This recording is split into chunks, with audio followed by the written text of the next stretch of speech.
पिछले दिनों ECI net pro module का डेमो स्टार्ट किया गया, जो कि सभी बीएलओ ने अपने मोबाइल में लॉगिन करके मतदान समापन से लेकर के समाप्ति तक को दाद की। इस डेमो में कुछ मुख्य बातों का पता चला है जो सभी पीठासीन पदाधिकारी को जानना अनिवार्य है, इसलिए इस वीडियो को लास्ट तक जरूर देखें। पोलिंग पार्टी का स्टेटस मतदान केंद्र पर एक दिन पहले अपडेट करना अनिवार्य है। जब आप थ्री डॉट पे क्लिक करते हैं, ऑफिसर्स लॉगिन पे जाते हैं, यहां आप चुनाव संचालन को सिलेक्ट करके नेक्स्ट करते हैं और यहां आपको पीठासीन अधिकारी को सिलेक्ट करना है और फिर अगला पे क्लिक कर देना है। ये देखिए, आप लॉग आउट हो चुके हैं, ये ऑटोमेटिकली आज हो गया, कल तक ये नहीं हो रहा था। अब यहाँ पे देखिए पुनः पंजीकरण करने को कह रहा है। पुनः पंजीकरण करने के लिए आपको अपना मोबाइल नंबर दर्ज करना है जो आपका रजिस्टर हो, उस पर एक ओटीपी आ जाती है। ओटीपी दर्ज करके ओटीपी को आपको सत्यापित करना होता है। और यहाँ पे देखिए अब सारी चीजें क्या हो चुकी है, लंबित हो चुकी है, जो कि सफलतापूर्वक दिख रहा था।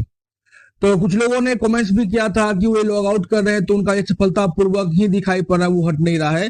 तो मैं उनको बताना चाहूंगा कि वो इस ऐप को अनइंस्टॉल करके फिर से इंस्टॉल करेंगे, तो ये सारी चीजें जो लंबित है वो सफलतापूर्वक अगर आपकी हो रही है तो वो लंबित हो जाएगी अनइंस्टॉल करने के बाद। तो मैं टॉपिक पे आता हूं। तो यहाँ पे जो पोलिंग पार्टी का स्टेटस है, जो पहला है पोलिंग पार्टी का विवरण, तो यहाँ इसमें तो आपको विवरण दिख जाएगा। विवरण जो दिखेगा, यहाँ पे जो पोलिंग पार्टियों के नाम आएंगे आपके P1, P2, P3 AB वगैरह जो भी है, जिनके भी यहाँ पे नाम आएंगे, अब उनको सिलेक्ट करना। उनके बगल में आपको एक कॉलम मिल जाएगा कि ये आए हैं या नहीं आए। तो ये क्या हो जाएगा, आपका ये जो लंबित है ये सफलतापूर्वक रहेगा पहले से।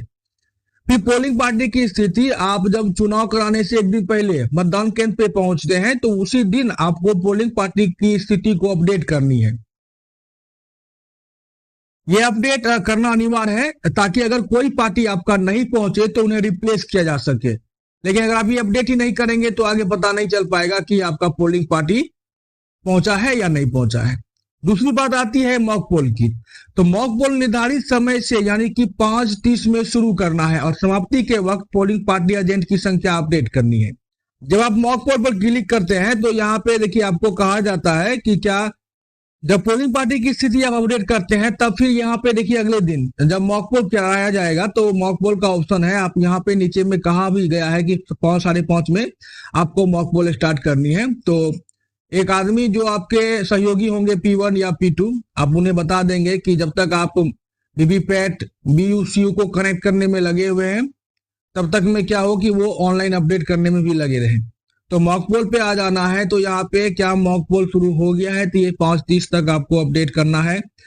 अपडेट करने के बाद यहाँ पे आपको रुक जाना है। जब मॉक पोल की समाप्ति हो जाएगी, जब मॉक पोल आप समाप्त कर देंगे तब जाकर मतदान एजेंटों की संख्या को सिलेक्ट करना है। हाँ, उसके बाद जाकर के मॉक पोल पूरा हुआ को आपको सिलेक्ट करके पुष्टि कर देनी है। अगली बात यह आती है कि मतदान 7 बजे स्वसमय शुरू कर ऑनलाइन ईसीआई नेट पर भी अपडेट करना है। पोल प्रारंभ करे पर क्लिक करना एकदम समय से। 7 बजे आप जब पोल स्टार्ट कर देते हैं तो 7 बजे यहाँ पे हाँ मतदान शुरू हो गया है, इस पर क्लिक कर देना है। बहुत सारे लोग ये कह रहे थे कि जब तक वोट ना गिरे तब तक क्या मतदान प्रारंभ करे को ऑप्शन को नहीं टिक करना है, तो ऐसा नहीं है। आप मतदान शुरू कर चुके हैं 7 बजे, वोट गिरे ना गिरे इसकी रिपोर्ट के लिए अलग ऑप्शन है यहाँ मतदान रुझान, इसलिए इस बात का आप लोग ख्याल रखेंगे।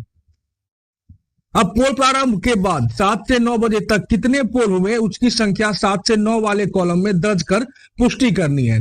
मतदान रुझान पे आएंगे तो यहाँ पे 7 जैसे ही बजेंगे तो ये कॉलम जो भी लॉक है ये ओपन हो जाएगा और यहाँ पे आपको पोल डालने का ऑप्शन देखने को मिल जाएगा कि कितने वोट हुए हैं 7 से 9 के बीच में 2 घंटे के अंतराल में। और यहाँ पे आप इस पोल को चेंज कर सकते हैं। मान लेते हैं कि 9 बजे तक पोल आपने यहाँ पे दर्ज किया है तो 9:20 तक इसमें आप डाटा को अपडेट कर सकते हैं, चेंज कर सकते हैं। लेकिन 9:20 के बाद ये डाटा लॉक हो जाएगी और ये सुरक्षित करे की जगह पे आपको पूर्ण ग्रीन कलर में दिखाई पड़ेगा, यानी कि ये अभी डाटा लॉक हो चुकी है। और ठीक इसी प्रकार समय समय पर पोल का स्टेटस ऐप में आपको अपडेट करते रहना है। एक बात का ख्याल रखेंगे कि महिला व पुरुष की संख्या भी प्रत्येक घंटे निकाल कर रखना है, क्योंकि कंट्रोल रूम से भी आपको कॉल आ सकती है कि कितने महिला कितने पुरुष में टोटल कितने वोट हुए।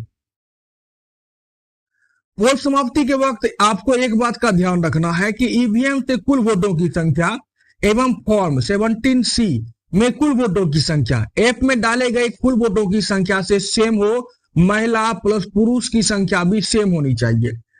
हाँ, ये नहीं है कि आपने मतदाता का कहीं कहीं अलग अलग अगर आपने रिपोर्ट दिया तो फिर आपको परेशानी हो सकती है। इसलिए इस बात का ध्यान रखेंगे कि ईवीएम में वोटों की संख्या, 17C में वोटों की संख्या और ऐप में वोटों की संख्या सेम होनी चाहिए।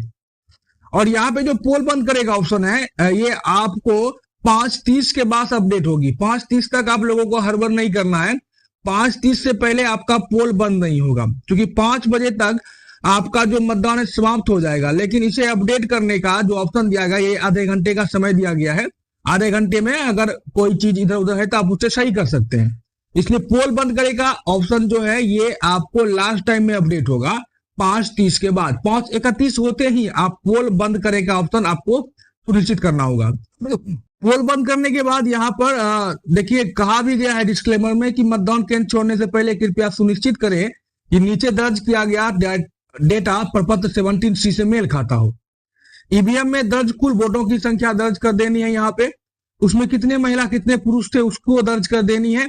तृतीय लिंग है तो आप डालेंगे, अन्यथा 0 कर देंगे। और बाकी जो यहाँ पे सारी वोटों की संख्या जैसे ईडीसी, निविदा वोट, परीक्षण वोट, अगर ऐसा कुछ हुआ है तो उसकी संख्या डालेंगे, अन्यथा आप इसे 0 रहने देंगे और लास्ट में सुरक्षित कर देंगे। सुरक्षित कर देने के बाद जो ये आपका ऑनलाइन काम है ये समाप्त हो जाता है। बस इतना सा ही प्रिजाइडिंग ऑफिसर को ध्यान में रखना है।